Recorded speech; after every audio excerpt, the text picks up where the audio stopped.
नमस्कार दोस्तों, आपके अपने YouTube चैनल दिशा परिवार में आपका बहुत बहुत स्वागत है। कृपया करके हमारे चैनल को लाइक, शेयर एवं सब्सक्राइब करें और जो न्यू बच्चे जुड़े हुए हैं वे तो एक बार चैनल को क्या कर लें, सब्सक्राइब कर लें और बराबर में एक बेल आइकन का बटन होगा उसको क्लिक कर देना है और ऑल पर करना है। क्योंकि सबसे पहले हमारी वीडियो का नोटिफिकेशन आपके पास पहुंचे। ठीक है, तो आज प्यारे बच्चों 25 नवंबर 2022 है और 25 नवंबर 2022 से संबंधित जो भी करंट अफेयर्स है वे स्टैटिक जीके के साथ आपको मिलने वाली है। तो प्यारे बच्चों बज चुके हैं सुबह के 8 और सुबह के 8 बजे की जो है चाय नाश्ता अपने परिवार के साथ और केशपाल सर की करंट अफेयर्स के साथ हम करते हैं। तो एक बारे में आपको जो हमारी पर डे इस दिशा प्लेटफॉर्म के मंच से आपको जो क्लास प्रोवाइड कराई जा रही है मैं एक बार उसके बारे में बताना चाहूंगा और फिर हम जो है क्लास के पहले क्वेश्चन से स्टार्ट करेंगे। प्यारे बच्चों 8 बजे से 9 बजे तक आप सभी को पता होगी 8 से 9 बजे तक आपकी करंट अफेयर्स की क्लास होती है। इसके बाद 11 से 12 आपकी हिस्ट्री की क्लास होती है। ये जो है ये बैच है दीवानजी बैच के बारे में पहले आपको बताऊंगा और उसके बाद प्यारे बच्चों 3 से 4 आपकी इंग्लिश की क्लास होती है ज्योति मैम के द्वारा। फिर उसके बाद 4 से 5 आपकी हिंदी की क्लास होती है और हिंदी की क्लास को लेकर आते हैं रजत शर्मा सर और बहुत ही अच्छे कंटेंट के साथ आपकी जो क्लास वो चल रही है। 5 से 6 प्यारे बच्चों आपको मिलेगी बायोलॉजी की क्लास और बायोलॉजी की क्लास को पढ़ा रहे हैं आपके महकार सर। ठीक है ना, और एक एक कंटेंट के साथ आपको यहां पर क्लास दी जा रही है। प्यारे बच्चों रात्रि के 7 से 9 2 घंटे की क्लास आपकी मैथ की होगी और मैथ की क्लास को लेकर आते हैं वीरेंद्र सर और रात्रि में 9 से 10 एक जीडी कांस्टेबल का प्रैक्टिस सेट जो जीएस से रिलेटिव होगा उसे लेकर आते हैं कौन, महकार सर। ठीक है ना, और इसी में एक हमारा चमत्कार बैच चल रहा है। प्यारे बच्चों जो भी बच्चे सी टेट यूपी टेट से संबंधित हैं वो इस जो बैच को ज्वाइन करें और उनकी क्लास जो होगी प्यारे बच्चों 1 से 2 तक जो है आदेश नागर सर की क्लास होती है और उसके बाद आपकी रजत सर की क्लास देखने को मिलेगी। तो ये हमारे दिशा प्लेटफॉर्म से प्रति एक दिन जो क्लासें प्रोवाइड आपके लिए कराई जाती हैं। तो इंतजार हो चुका है पहले क्वेश्चन का और पहला क्वेश्चन आपके स्क्रीन बोर्ड पर पहुंचने वाला है। सभी बच्चे हमारे साथ जुड़ चुके हैं और एक बार मैं कहना चाहूंगा कि वीडियो को ज्यादा से ज्यादा शेयर करें। क्या करें, शेयर करें। चलते हैं पहले क्वेश्चन की तरफ। प्यारे बच्चों पहला क्वेश्चन पहुंच चुका है आपके स्क्रीन बोर्ड पर और बहुत ही अच्छा क्वेश्चन है पहला क्वेश्चन और सभी को साथ के साथ जवाब देते चलना है। मैं आपकी कमेंट्स को पढ़ता रहूंगा। ठीक है ना, तो क्वेश्चन क्या है, शेर बहादुर देउबा लगातार 7वीं बार किस देश के प्रधानमंत्री चुने गए हैं। वेरी वेरी इंपोर्टेंट क्वेश्चन है, परीक्षा की दृष्टि से बहुत इंपोर्टेंट क्वेश्चन है जो आने वाली परीक्षा है उनके लिए तो कारगर सिद्ध होने वाला है। क्या शेर बहादुर देउबा लगातार 7वीं बार किस देश के प्रधानमंत्री चुने गए हैं। तो प्यारे बच्चों अपना पड़ोसी देश है नेपाल। ठीक है ना, कौन से देश के, नेपाल देश के जो है क्या चुने गए हैं लगातार 7वीं बार। वेरी वेरी इंपोर्टेंट क्वेश्चन और उस प्राइम मिनिस्टर का नाम प्यारे बच्चों होगा शेर बहादुर देउबा। ठीक है ना, नेपाल। अब हम नेपाल पे चलते हैं। यदि मैं आपसे पूछूं कि नेपाल की राजधानी क्या है तो आप क्या बता दोगे। काठमांडू क्या है प्यारे बच्चों, नेपाल की राजधानी क्या है, काठमांडू है। और कौन सी नदी के किनारे, क्वेश्चन बहुत ज्यादा इंपोर्टेंट है, पूछ लिया जाए किस नदी के किनारे स्थित है तो आप बता दोगे बागमती नदी के किनारे। कौन सी नदी के किनारे, बागमती नदी के किनारे।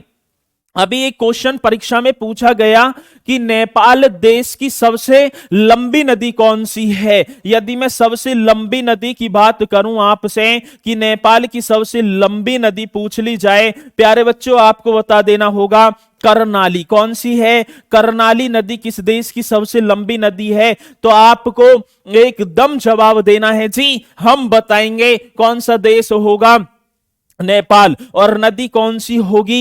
कर्णाली होगी। अब यदि मैं एक बात करूं, यहां पहुंचेंगे हम, नेपाल की करेंसी क्या है? तो प्यारे बच्चों आप सभी बता दोगे, रुपया। क्या है? मुद्रा की बात करते हैं हम। रुपया कहां की है? नेपाल की जो है करेंसी, जिसे हम मुद्रा बोलेंगे, और वो कौन से देश की है? प्यारे बच्चों आप बता दोगे नेपाल। नेपाल की जो संसद का नाम है, संसद का नाम पूछ लिया जाए प्यारे बच्चों, राष्ट्रीय पंचायत। कौन सी पंचायत है? राष्ट्रीय पंचायत किस देश की संसद का नाम है?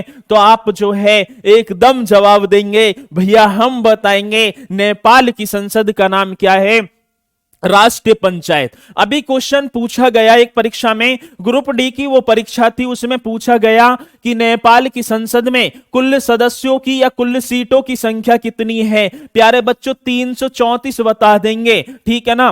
कुल सीटें पूछ ली जाएं, कुल सीटें पूछ ली जाएं तो हम बता देंगे जी 334 है। कितनी है? 334। यही तो क्वेश्चन परीक्षा को पास या फेल कराते हैं, ठीक है ना। कितनी? 334 बता देना है, ठीक है ना। राष्ट्रपति की बात करूं मैं, राष्ट्रपति पूछ लिया जाए तो विद्या देवी भंडारी। कौन सी भंडारी हैं? विद्या देवी भंडारी। कौन से देश की हैं प्यारे बच्चों? महिला हैं, नेपाल की हैं। और आपको छाप देना है, क्वेश्चन परीक्षा में पूछा जाता है किसी देश का राष्ट्रपति या प्रधानमंत्री तो भाई साहब आता है और इसे आप बता दोगे। राष्ट्रपति कौन है? विद्या देवी भंडारी। कौन से देश की है? नेपाल देश की। एक बार मैं इन्हें साफ करूंगा और फिर लौट कर आते हैं। अभी पेट की परीक्षा हुई, कौन सी? पेट की परीक्षा हुई थी बच्चों, और कब हुई थी भैया? 16 अक्टूबर। के अक्टूबर? 16 अक्टूबर की फर्स्ट शिफ्ट में पूछा गया कि नेपाल का राष्ट्रीय खेल क्या है? तो हम बता देंगे वॉलीबॉल। राष्ट्रीय खेल परीक्षा में पूछ लिया जाए, राष्ट्रीय खेल प्यारे बच्चों बता देना है वॉलीबॉल। कौन सा? वॉलीबॉल, ठीक है ना।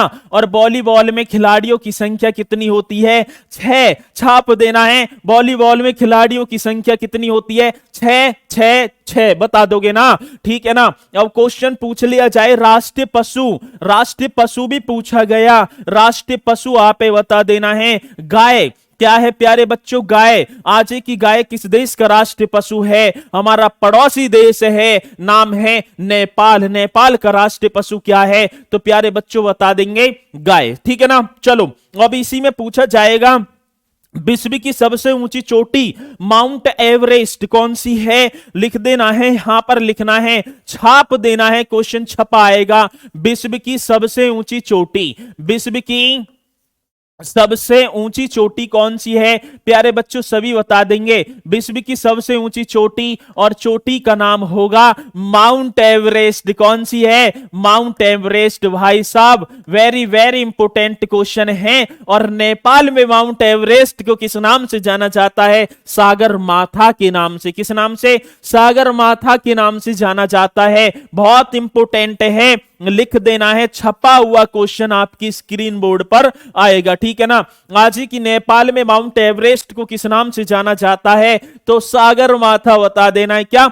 सागर माथा। भी क्वेश्चन परीक्षा में पूछा गया कि माउंट एवरेस्ट किन दो देशों के मध्य सीमा का निर्धारण करता है? तो प्यारे बच्चों बता देना है नेपाल व चीन के मध्य। नेपाल व किसके मध्य है? चीन के मध्य है। माउंट एवरेस्ट किन दो देशों के मध्य सीमा का निर्धारण करता है? तो क्वेश्चन छप गया जी, नेपाल व चीन के मध्य है। और माउंट एवरेस्ट को नेपाल में किस नाम से? सागर माथा के नाम से जाना जाता है। तो क्वेश्चन बहुत ज्यादा इंपोर्टेंट है।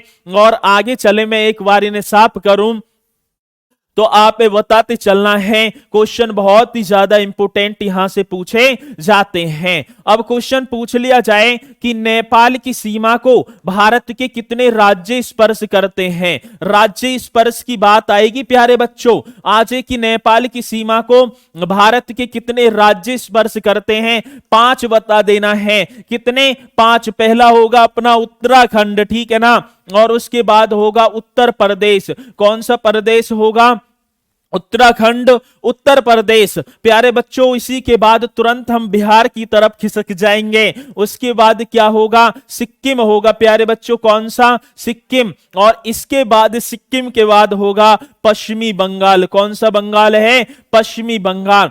तो ये वो 5 राज्य हैं जो नेपाल की सीमा को स्पर्श करते हैं। अभी क्वेश्चन परीक्षा में एक पूछा गया क्या कि जो नेपाल की सीमा को उत्तर प्रदेश राज्य के कितने जिले स्पर्श करते हैं। यदि जिले की बात कहूं मैं, उत्तर प्रदेश राज्य के जिले, तो आपको बता देना है 7। कितने करते हैं? 7। अब 7 इनमें से कौन कौन से हैं प्यारे बच्चों? एक बहराइच होगा। क्या होगा? बहराइच होगा। लखीमपुर खीरी। कौन सा है? लखीमपुर खीरी छाप देना है।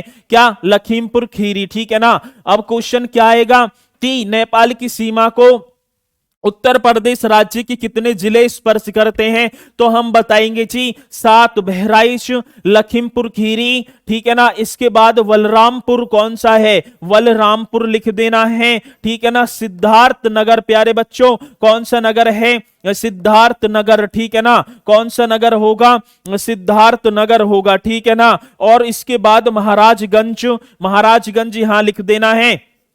महाराजगंज हो गया। सिरावस्ती भी लिख देना है प्यारे बच्चों। कौन सी वस्ती है? सिरावस्ती। एक बार काउंट करते हैं, 1 2 3 4 5 और कितने हो गए हैं? 6 हो गए हैं। इसके बाद कौन सा रह गया? पीलीभीत। कौन सा? पीलीभीत। तो टोटल हो गए ये 7 जो हैं वो जिले हैं जो नेपाल की सीमा को उत्तर प्रदेश राज्य के स्पर्श करते हैं। परीक्षा में क्वेश्चन भाई साहब आएगा नहीं, छपेगा। क्वेश्चन बहुत ज्यादा इंपोर्टेंट है। चलो मैं एक बार इन्हें साफ करता हूं और आप साथ के साथ नोट भी करते चल रहे होंगे। और बहुत ही इंपोर्टेंट क्वेश्चन यहां से पूछा जाता है। क्या पूछा जाता है? अब क्वेश्चन पूछ लिया जाए। क्या पूछ लिया जाए? कि सूर्य किरण युद्धाभ्यास। यदि मैं बात करूं कौन सा युद्धाभ्यास होगा? सूर्य किरण युद्धाभ्यास।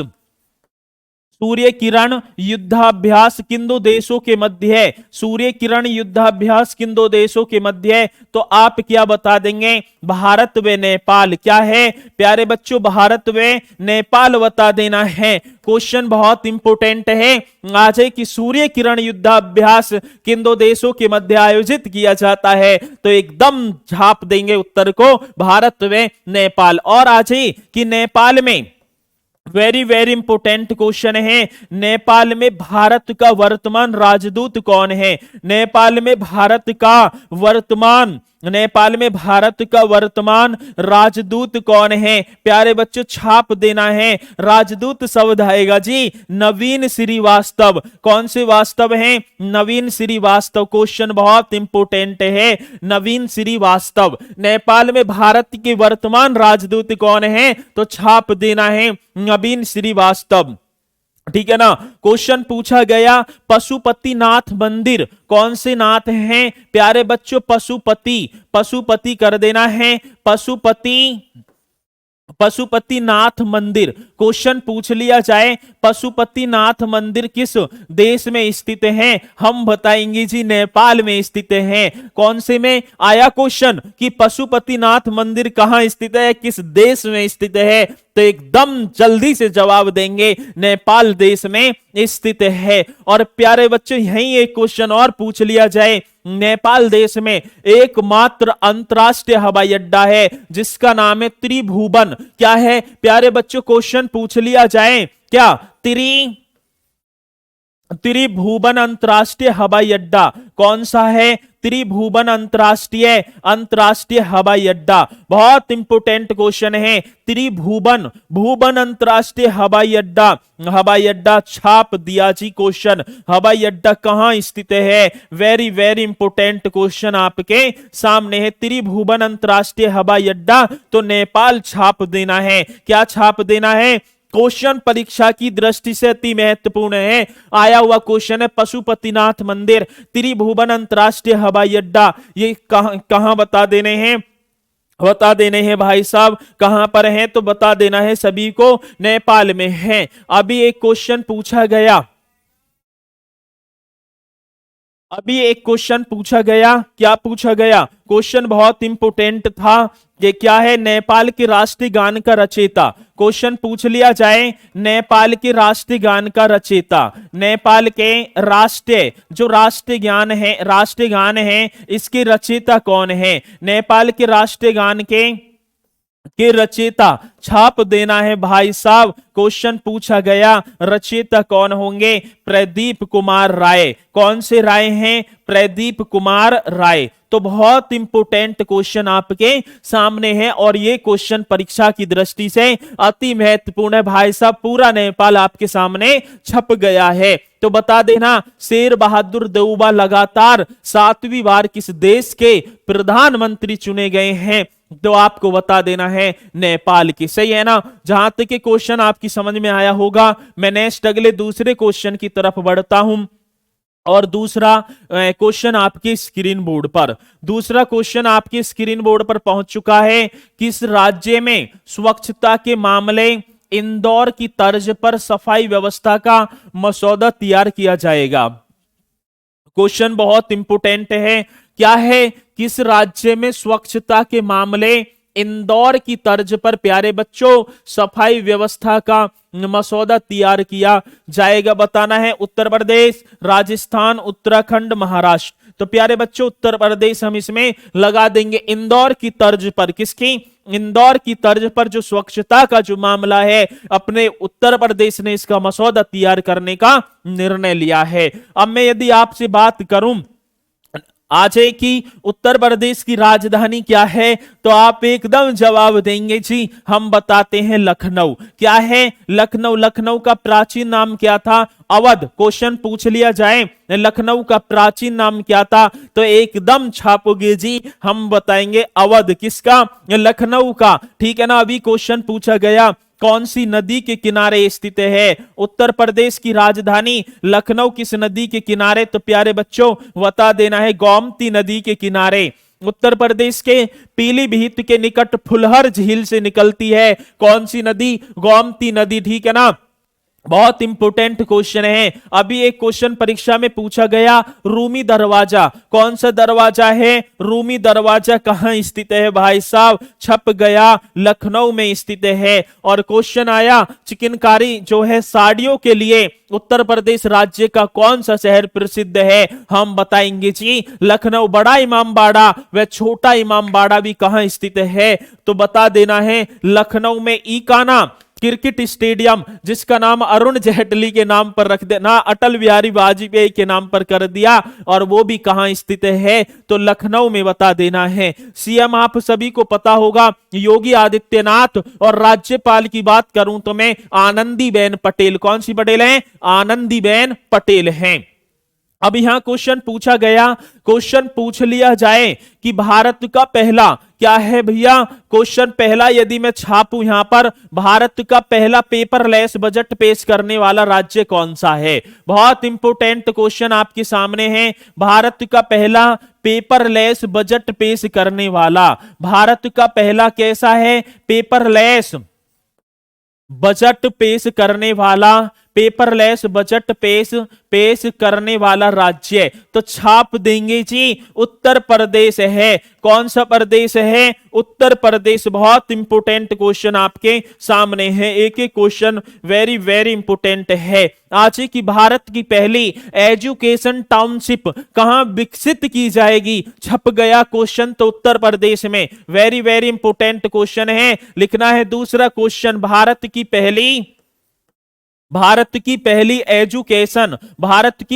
एजुकेशन टाउनशिप, कौन सी टाउनशिप है प्यारे बच्चों, एजुकेशन टाउनशिप कहां विकसित की जाएगी, कहां विकसित की जाएगी, तो आपको तुरंत जवाब देना है विकसित की जाएगी, तो छाप देना और क्या बता देना है, उत्तर प्रदेश में। आज की भारत का पहला सरोवर क्या है भैया, भारत का पहला जो है सरोवर, क्या पूछ लिया जाएगा, भारत का पहला, ठीक है ना, अमृत सरोवर कहां स्थापित किया गया, रामपुर में। और रामपुर कहां पड़ता है, उत्तर प्रदेश में। क्वेश्चन बहुत इंपोर्टेंट है और आपको मैंने पहले भी करवा दिया, ठीक है ना। क्वेश्चन पूछ लिया जाए। अगला नेक्स्ट क्वेश्चन आ जाए, आयुष्मान आयुष्मान उत्कृष्ट अवार्ड 2022। क्वेश्चन पूछा गया आयुष्मान, आयुष्मान कर देना है, आयुष्मान उत्कृष्ट अवार्ड, ठीक है ना, उत्कृष्ट अवार्ड 2022। भाई साहब अवार्ड 2022 आप बता दोगे ना। उत्तर प्रदेश को आयुष्मान उत्कृष्ट अवार्ड 2022 किसे प्रदान किया गया है? उत्तर प्रदेश को। और क्वेश्चन आ जाए कि राष्ट्रीय जल पुरस्कार, राष्ट्रीय जल पुरस्कार भी पूछ लिया जाए ना, राष्ट्रीय जल पुरस्कार 2022 यह भी किसे प्रदान किया गया है? उत्तर प्रदेश को। और भारत का एकमात्र राज्य कौन सा है जहां विधानसभाओं में महिलाओं को एक दिन आरक्षित, मतलब कि जो महिला विधायक हैं उनके लिए विधानसभा में एक दिन आरक्षित किया, उनके लिए बोलने के लिए, ऐसा अपना उत्तर प्रदेश है। तो प्यारे बच्चों, किस राज्य में स्वच्छता के मामले इंदौर की तर्ज पर सफाई व्यवस्था का मसौदा तैयार किया जाएगा? उत्तर प्रदेश। तो क्वेश्चन जहां तक है आपकी समझ में आया होगा। नेक्स्ट तीसरे क्वेश्चन की तरफ हम चलें तो तीसरा क्वेश्चन और इंपोर्टेंट है और सभी को जवाब देना है। देखते हैं कौन पहले इसका जवाब देगा। 20 नवंबर 2022 को भारत और किस देश की नौसेनाओं के बीच नसीम अल वह 2022 द्विपक्षीय अभ्यास शुरू हुआ है? क्वेश्चन बहुत इंपोर्टेंट है, छाप देना है। क्या छाप देना है? क्वेश्चन क्या है? 20 नवंबर 2022 को भारत और किस देश की नौसेनाओं के बीच नसीम अल वह 2022 द्विपक्षीय अभ्यास शुरू हुआ है? प्यारे बच्चों बहुत इंपोर्टेंट क्वेश्चन है। नसीम अल वह युद्धाभ्यास भारत और ओमान के बीच, किस किस के बीच? भारत व ओमान के बीच। और भी अभ्यास हैं, आ जाए ईस्टर्न, क्वेश्चन पूछ लिया जाए ईस्टर्न ब्रिज युद्धाभ्यास। प्यारे बच्चों बहुत इंपोर्टेंट है ईस्टर्न ब्रिज युद्धाभ्यास, क्वेश्चन बहुत इंपोर्टेंट आपके सामने। ईस्टर्न ब्रिज युद्धाभ्यास 2022 कौन सा है? ईस्टर्न ब्रिज युद्धाभ्यास 2022 भी किसके मध्य होता है? भारत व ओमान के मध्य। छाप देंगे जी हम ईस्टर्न ब्रिज। आज ईस्टर्न ब्रिज युद्धाभ्यास किन दो देशों के मध्य होता है? तो छाप देना है क्वेश्चन। अल नगा युद्धाभ्यास भी पूछ लिया जाए, आज कि अल नगा युद्धाभ्यास भी पूछ लिया जाए। प्यारे बच्चों बता देना है भारत व ओमान के बीच, ठीक है ना। अल नगा युद्धाभ्यास, ईस्टर्न ब्रिज युद्धाभ्यास, और पूछा जाएगा कौन सा अभ्यास है? प्यारे बच्चों नसीम अल वह युद्धाभ्यास। ये तीनों युद्धाभ्यास भारत व ओमान के मध्य होते हैं। ओमान की राजधानी क्या है? मस्कट। क्या है? मस्कट। चलो नेक्स्ट अगले क्वेश्चन की तरफ बढ़ते हैं और ये क्वेश्चन और इंपोर्टेंट है, सभी को बताना है। क्वेश्चन चौथा आपकी स्क्रीन बोर्ड पर पहुंच चुका है।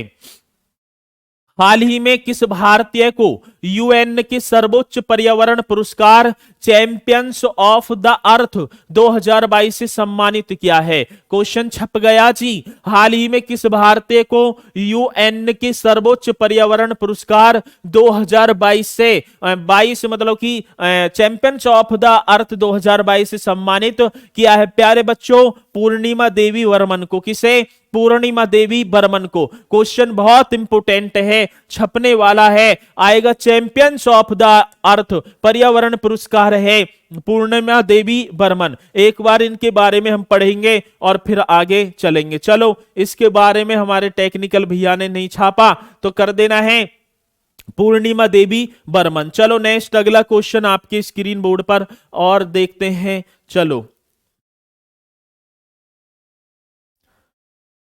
पांचवा क्वेश्चन आपकी स्क्रीन बोर्ड पर, पांचवा क्वेश्चन है प्यारे बच्चों। पांचवा क्वेश्चन भी आप सभी को बताना होगा। हाल ही में किसने 72वीं इंटर सर्विसेज वॉलीबॉल चैंपियनशिप 2022-23 जीती है? क्वेश्चन बहुत इंपोर्टेंट है। हाल ही में किसने 72वीं इंटर सर्विसेज वॉलीबॉल चैंपियनशिप 2022-23 जीती है। प्यारे बच्चों, आर्मी रेड लगा देना है और एक क्वेश्चन परीक्षा में आपको पा लेना है। क्या आर्मी रेड लगाना है और एक क्वेश्चन आपको पाना है। तो क्वेश्चन बहुत ज्यादा इंपोर्टेंट है। हाल ही में किसने 72वीं इंटर सर्विसेज वॉलीबॉल चैंपियनशिप 2022-23 जीती है? मित्रों बता देना, आर्मी रेड। नेक्स्ट अगले क्वेश्चन की तरफ हम बढ़ेंगे। अगला क्वेश्चन आपके स्क्रीन बोर्ड पर, अगला क्वेश्चन आपकी स्क्रीन बोर्ड पर पहुंच चुका है और सभी को जवाब देना है। हाल ही में प्रधानमंत्री नरेंद्र मोदी ने कामेंग जल विद्युत परियोजना को राष्ट्र को समर्पित किया है। प्यारे बच्चों, यह किस राज्य में स्थित है? हाल ही में प्रधानमंत्री नरेंद्र मोदी ने कामेंग जल विद्युत परियोजना को राष्ट्र को समर्पित किया है। यह किस राज्य में स्थित है? तो हमें बता देना है अरुणाचल प्रदेश। कौन सा प्रदेश है? अरुणाचल प्रदेश। अब बात आती है जल विद्युत परियोजना की, तो पश्चिम बंगाल, कौन से बंगाल है? प्यारे बच्चों, पश्चिम बंगाल की दार्जिलिंग का एक सिद्रपोंग जिला है, वहीं पर जगह है। वहां पर 1897 ईस्वी में पहली बार जल विद्युत परियोजना की शुरुआत हुई। उसके बाद 1902 ईस्वी में, ठीक है ना, शिव समुद्रम विद्युत जल विद्युत परियोजना 1902 में कावेरी नदी स्टेट कर्नाटक में, सही है ना। तो इसमें कामेंग जल विद्युत परियोजना पूछा जाएगा तो आप क्या लगा देना है? अरुणाचल प्रदेश। ठीक है। नेक्स्ट अगला क्वेश्चन, सातवां आपकी स्क्रीन बोर्ड पर। सातवां क्वेश्चन प्यारे बच्चों और भी महत्वपूर्ण है और सभी को बताना है। सातवां क्वेश्चन, सारंगो भारतीय फिल्म महोत्सव का आयोजन किस देश में भारतीय दूतावास द्वारा किया गया था? क्वेश्चन बहुत इंपोर्टेंट है। सारंग भारतीय फिल्म महोत्सव का आयोजन किस देश में भारतीय दूतावास द्वारा किया गया था? प्यारे बच्चों, 4 ऑप्शन मिलेंगे और उसमें दक्षिण कोरिया जहां दिखाई देगा उस पर तुरंत क्लिक कर देंगे। कहां पर? दक्षिण कोरिया। दक्षिण कोरिया की राजधानी क्या है? सियोल। और यहाँ की करेंसी क्या है? वॉन। क्या है प्यारे बच्चों? वॉन। सैमसंग किस देश की कंपनी है? दक्षिण कोरिया की। और एलजी भी किस देश की कंपनी है? दक्षिण कोरिया की। जहां तक पॉइंट आपके समझ में आए होंगे। चलो 8वें क्वेश्चन, ये एक बार इसके बारे में पढ़ लेना है, ठीक है ना। 8वां क्वेश्चन फिर आपके स्क्रीन बोर्ड पर, अनीश दयाल सिंह को, वेरी वेरी इंपोर्टेंट क्वेश्चन है और ये तो आपके लिए ही है, ठीक है ना। अनीश दयाल सिंह को हाल ही में अक्टूबर 2022 में किस संगठन के 32वें महानिदेशक डीजी के रूप में नियुक्त किया गया? प्यारे बच्चों बता देना, भारत तिब्बत सीमा पुलिस बल। वेरी वेरी इंपोर्टेंट क्वेश्चन है। अनीश दयाल सिंह को कहां का है, मतलब कि किसका? आईटीबीपी का। वेरी वेरी इंपोर्टेंट क्वेश्चन है, ये आपके लिए क्वेश्चन था। नेक्स्ट यदि मैं चलूं तो 9वां क्वेश्चन आपकी स्क्रीन बोर्ड पर, और 9वां क्वेश्चन पहुंच चुका है और सभी को जवाब देना है। जो आने वाली परीक्षा है उनके लिए बहुत महत्वपूर्ण होंगे ये क्वेश्चन, ठीक है ना। ये क्वेश्चन बहुत महत्वपूर्ण होने वाले हैं, ठीक है ना। 9वां क्वेश्चन पहुंच चुका है आपकी स्क्रीन बोर्ड पर। प्यारे बच्चों सभी को जवाब देना है। कैरोलिन वर्टोजी मार्टन जो है मेल्डेल के वेरी शार्पलेस ने संयुक्त रूप से किस श्रेणी में 2022 का नोबेल पुरस्कार जीता है? क्वेश्चन पूछा जाएगा, रसायन विज्ञान छाप देना है। क्या? रसायन विज्ञान। बहुत इंपोर्टेंट क्वेश्चन है। कैरोलिन वर्टोजी मोटर्न मेल्डेल के वेरी शार्पलेस ने संयुक्त रूप से किस श्रेणी में 2022 का नोबेल पुरस्कार? प्यारे बच्चों रसायन विज्ञान लगा देना है। चलो नेक्स्ट अगला 10वां क्वेश्चन आपके स्क्रीन बोर्ड पर। 10वां क्वेश्चन और बहुत महत्वपूर्ण है और सभी को जवाब देना है। भौतिक विज्ञान 2022 का नोबेल पुरस्कार 3 वैज्ञानिकों द्वारा किस क्षेत्र में उनके काम के लिए साझा किया जा रहा है? क्वेश्चन बहुत इंपोर्टेंट है। भौतिक विज्ञान 2022 का नोबेल पुरस्कार 3 वैज्ञानिकों द्वारा किस क्षेत्र में उनके काम के लिए साझा किया जा रहा है? प्यारे बच्चों क्वांटम यांत्रिकी। किसके लिए? क्वांटम यांत्रिकी। बहुत इंपोर्टेंट क्वेश्चन है। चलो नेक्स्ट अगले क्वेश्चन की तरफ हम बढ़ते हैं। 11वां क्वेश्चन, 11वां क्वेश्चन और भी महत्वपूर्ण है प्यारे बच्चों। 11वां क्वेश्चन, ठीक है ना, क्या है? ई गवर्नेंस पर 25वें राष्ट्रीय सम्मेलन का विषय क्या है? प्यारे बच्चों, जम्मू कश्मीर में 25वें जो ई गवर्नेंस राष्ट्रीय सम्मेलन हुआ है 2022 में, इसमें नागरिकों, उद्योग और सरकार को करीब लाना है। बहुत इंपोर्टेंट क्वेश्चन परीक्षा की दृष्टि से है, नागरिकों, उद्योगों और सरकार को करीब में लाना, ठीक है ना। नेक्स्ट अगला क्वेश्चन आपके सामने होगा 12वां क्वेश्चन, ठीक है ना। 12वां क्वेश्चन आपकी स्क्रीन बोर्ड पर पहुंचने वाला है, पहुंच ही गया। चलो, क्वेश्चन 12वां होगा और महत्वपूर्ण होगा, ठीक है ना। 12वां क्वेश्चन, किस स्टार फुटबॉलर ने मैनचेस्टर यूनाइटेड छोड़ दी है? भाई साहब, परीक्षा की जान है, क्वेश्चन पूछा जाना है। किस स्टार फुटबॉलर ने मैनचेस्टर यूनाइटेड छोड़ दी है? प्यारे बच्चों, क्रिस्टियानो लिख देना, रोनाल्डो ने। क्रिस्टियानो रोनाल्डो ने क्या है भैया?